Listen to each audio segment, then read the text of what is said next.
You do an intro or you want me You do. Welcome. This is Out of the Blue, and this is Marriage Monday, although it's Tuesday. Is it Tuesday? Yeah. Yesterday was our anniversary, so we kind of took it easy, and we didn't do anything that we didn't want to do, and we didn't want to do that, so we didn't do it.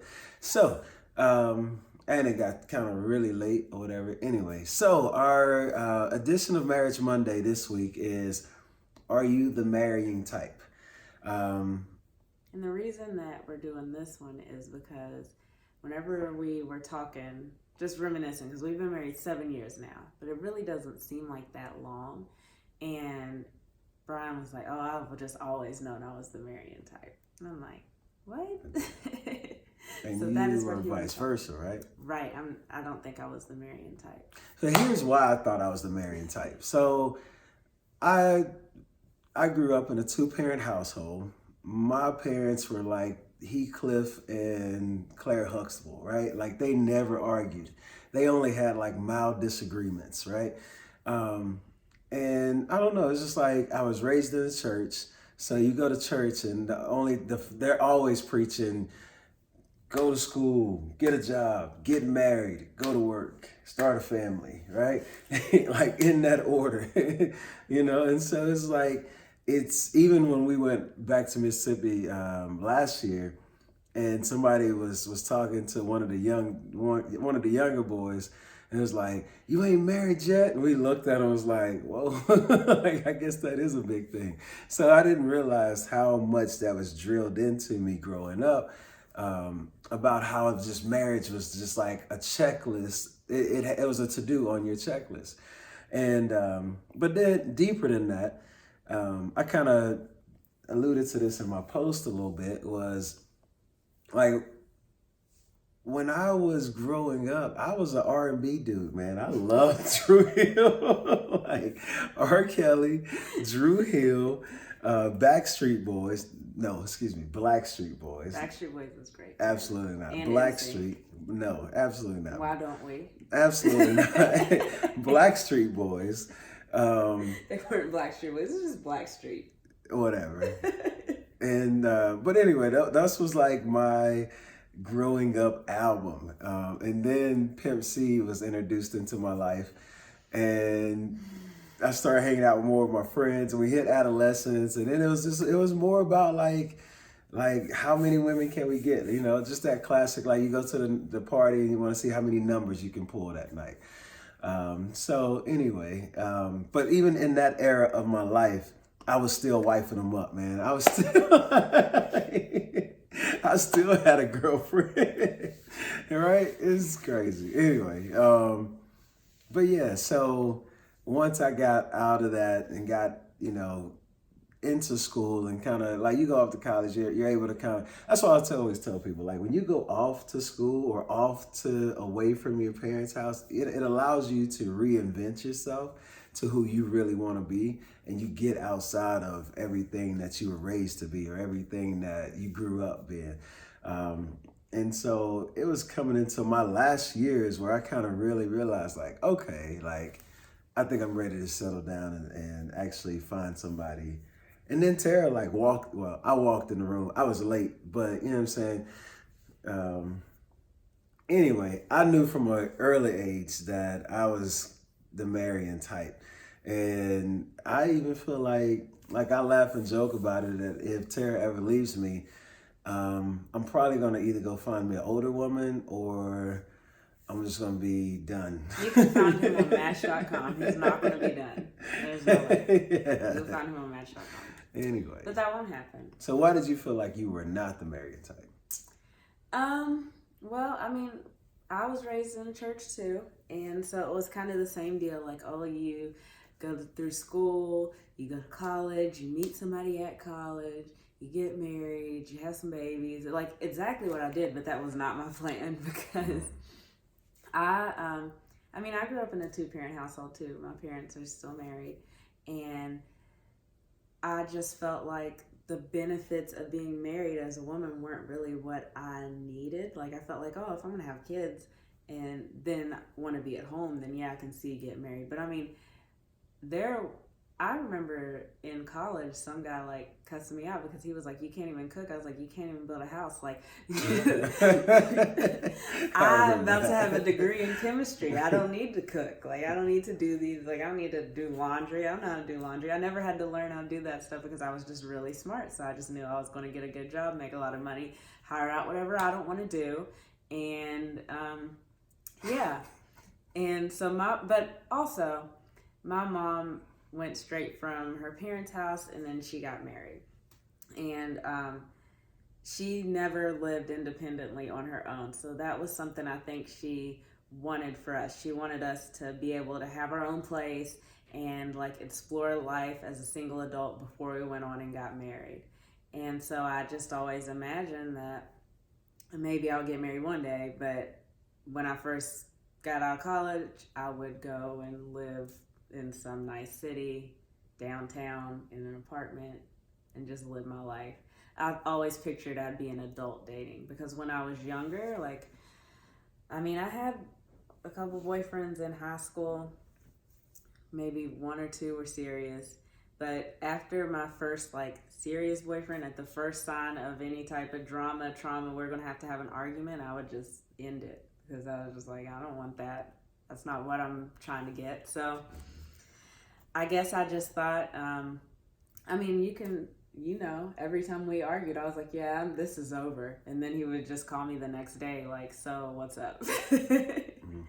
So I don't know. I guess I just felt like I didn't have the time for that in my life, and that wasn't part of my goals. But we make plans, and God laughs. So here we are. And I have no regrets at all. And I kind of think it was beneficial to not be looking for marriage or a relationship, because I feel like there are some young women who go to college specifically to meet somebody. You know, especially I think it's more prevalent the further south you are.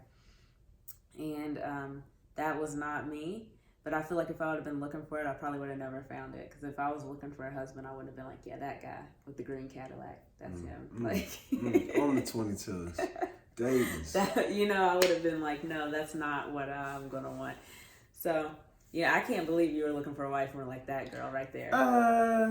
Not so that much. one that I have to teach how to make hamburger helper. That's the one. Gosh, not so much that. Like I don't feel like I was out there like, that's gonna be my wife. I did. All right, so like I was like super passive in my dating life, right?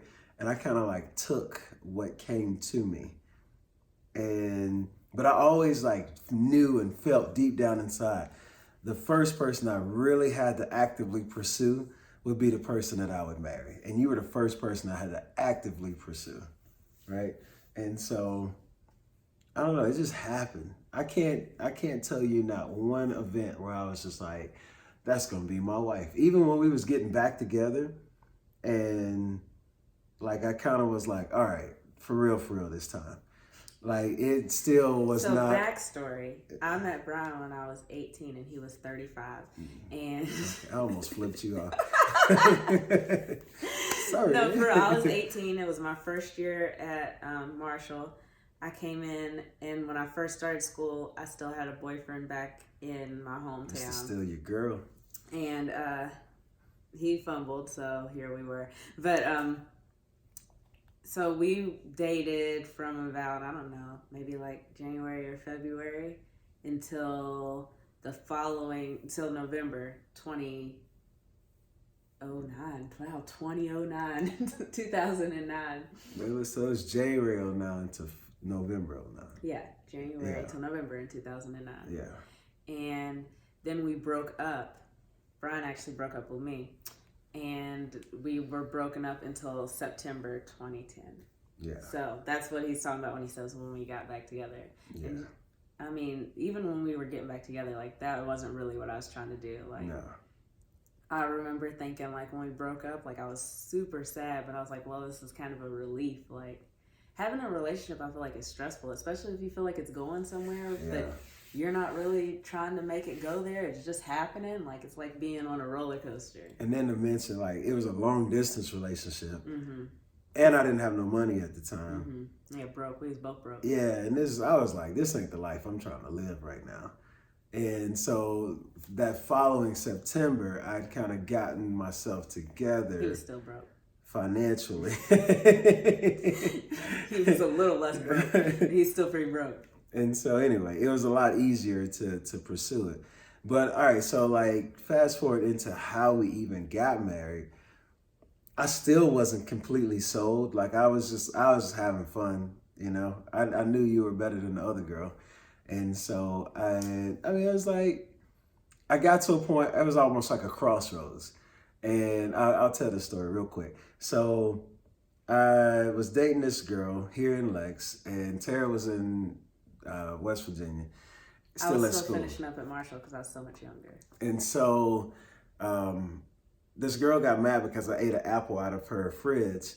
And so she was like, well, you got to take me to the apple orchard because that's where that one came from. That was the last one. So I'm like, all right, whatever. So I take it to the apple orchard the next day. It was like a beautiful Saturday morning. And I was just sitting there on the little hayride, like, I don't want to live my life like this. Right? I really was like having an epiphany on this on this tractor. I was like, dude, this sucks. I do not want to live my life like this. And so I got back and I took her back to her apartment. She gave me like one apple out of this whole bushel that I bought her. So I was already like, whatever. And so I just got home, threw that in the fridge, went showered, whatever. Later on that day, sitting on the couch, and I was like, I'm gonna go eat that apple. So I like grabbed the apple, sat on the couch, and I was like, Lord, just tell me what you want me to do. Because I mean, I got two great girls. I can't go wrong with either one of them. No matter which path I choose, I'm gonna be all right. And so I think at that moment, I kind of knew marriage was gonna be down the pipeline, either way I went, right? And so, but anyway, I took the bite of the apple and I was like, something's weird about this apple. So I like took it and cracked it open and it literally opened like I was opening a book and there was a worm inside. So I was like, thank you, Lord, for the sign. And while this was going on with him, and I broke up with her the next day. while this was going on with him, like, I was not on that level of like, this is the crossroads. Like, I was, like, that was the first time I got to casually date as an adult. I mean, I was 19, 20. And so I had been casually dating a couple of guys, and they were just getting on my nerves. Like, I would get texts and I'd be like, this is lame, you're boring, I don't want to, like, no offense, but I just felt annoyed with everybody that I was talking to. And then when I saw Brian again, I was like, I'm really interested in him. He doesn't drive a purple car anymore. Like, maybe we could actually hang out and get somewhere. And when you were breaking up with that girl, I was cutting it off with a guy that lived in the apartment complex with me. Like, yeah, by the way, and I'm gonna move too. So, but I was never thinking like, this is gonna be it. This is the last. I don't know when that changed. I don't know. I think from there on out, it just became necessity. Like, it was like, okay, now we got to find a job. Okay, I like to find a job closer to Layla. Okay, I found a job closer to Layla, but you can only move with me. Well, no, but I mean, think about it. When that moment happened, I was still supposed to finish school a whole year and a half later. And we started dating again, and then I went to my counselor to finish my degree a semester early. So you chose earlier than I did. No, I did that so that we could not be long distance anymore. But even then, I was thinking, we'll graduate, we'll live closer together, and we'll date like that. Like, I wasn't really thinking like... Yeah, I wasn't thinking marriage until you was like, if you gonna move, you gonna propose to me. And I was like, I didn't say that. I had a job offer in Morgantown, West Virginia, and it was salary and it had benefits, and I couldn't pass it up. And her words were, if you are going to live with me, I'm at least going to have a ring on my finger. I did not. I said, you can come with me and we can live separate, which I thought was a better idea, kind of. But I was like, if you want to live together, we got to at least be engaged or my mom will die. That is what I told you. Okay. So what I heard was, if you going to move, you are going to engage to me. So anyway, I don't know how, people be like, How did you guys do it? I don't know. Like, it just happened. I think that's kind of how it is if you meet the right person, though. Like, it'll just happen. Yeah. Like, I don't know. I can't explain how I ended up married. And when people talk, like even last week on Marriage Monday, when we were talking about like the difference between a man pursuing a woman and a woman pursuing a man, especially if that person is in a relationship already. Like, I feel like you definitely had that idea in your head before I did. And I think that's kind of the natural progression of it, right? Like, to, I guess, kind of just draw me into that. Mm-hmm. I feel you. But I could tell stuff was getting more serious, like, but it was almost like it was on autopilot. I think it also helped that, like, the phase of my life, like, I was done with school. I was getting into that early adulthood phase. And it just, I don't know, it was different. Like, all of my friends were starting to get in relationships, and all of, like, my circle was getting booed up. and see, mine wasn't. So I was like the alien. Like, I was living in an apartment with a couple of friends, and I ended up moving out of that apartment to my own apartment just because I was like, I just feel like I just don't really fit in anymore. So I guess that's kind of the other thing about getting into a serious relationship. Like, your whole circle kind of changes. I guess you got to be ready for that. So before we get off, let's talk about this. What is too soon to get into a relationship? Too soon? Yeah. I don't know. We were kind of talking about this in the car yesterday, where I feel like now in like modern society, there's this expectation that you figure yourself out, you find yourself, and you totally love yourself, and you're a whole complete person, and then you meet somebody. And that's not what I did. It's because I was not, I don't know if you can ever be ready, really, but I also feel like it's really important to find somebody you can grow with. Because it shouldn't be like, okay, I have to get myself all figured out and then get married, because after I get married, I'm not going to grow anymore. Like, the whole point is to meet somebody that you can grow with and that will kind of help you in that process. So the only way I would say it was too soon for somebody is if you had just went through something traumatic and were like rebounding. It doesn't have to be like rebounding to another relationship from a past relationship, but even like you know, sometimes if somebody has a loved one, they lose a loved one, they like jump into a relationship because you're just trying to feel that love or fill the void so you don't have to feel the pain. Mm-hmm. Like, if you are with somebody to avoid feeling loss or to feel pain, then I think that's too soon. But other than that, I think that each situation is so different. I don't think there are any rules for it, because I feel like sometimes people younger than us think we have it all figured out and have all the answers, and we didn't have any of the answers. Yeah. So the question she alluded to is, I asked her, what's better, to find yourself or find love? Like, which one theoretically should you find first? Because everything you read, all the blogs tell you, find yourself, and then focus on yourself before you focus on someone else. And I think that's absolutely correct.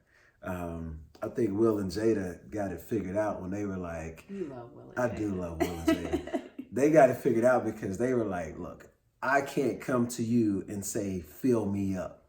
I have to come to you full, and then you come to me full, and then we just do it all together.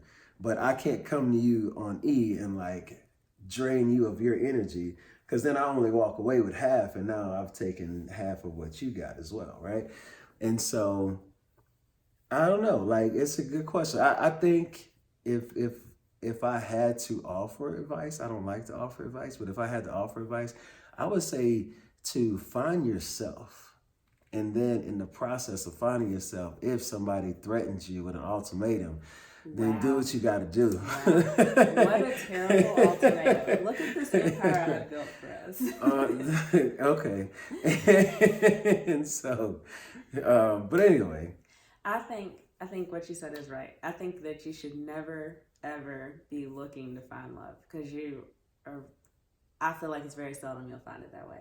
You can be ready as you want to be, but you're just going to stumble on it. But then you got people like our friend who is actively looking, and then he found someone who was actively looking, and they're doing all right.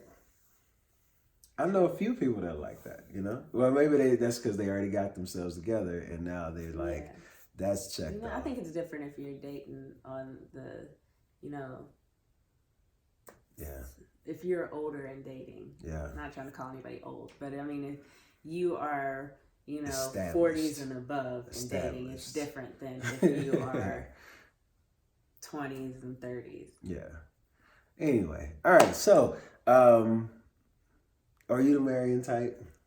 I mean, I guess I am because I'm married. Yeah. But It just shows y'all I got game over here. No, it's not. I converted her. Like she wasn't even thinking about that. I have always been a marrying type because You are a lover. Listen, I still to this day will throw on some Drew Hill, grab the mic and let it ring. But I think the thing is, and back to like, if you're looking for love, I guess you just got to be looking for it for the right reason. Like, I used to feel like love was something where, like you said, Will and Jada said, like you would come to somebody and you'd have needs and they would fill those needs. But instead of seeing it as like, I don't know, like you don't want it to be a parasitic relationship or even like a symbiotic relationship. You want it to be like y'all are both squirrels and we both bringing these nuts home. Okay. You know, like you're all gathering things. It makes sense. I mean, you had to. I didn't know where you was going with that one. I was like, oh, okay, we're gonna rock with that. Like you're getting you. what you get out of life, and then you share that with each other. You don't take anything. I got you.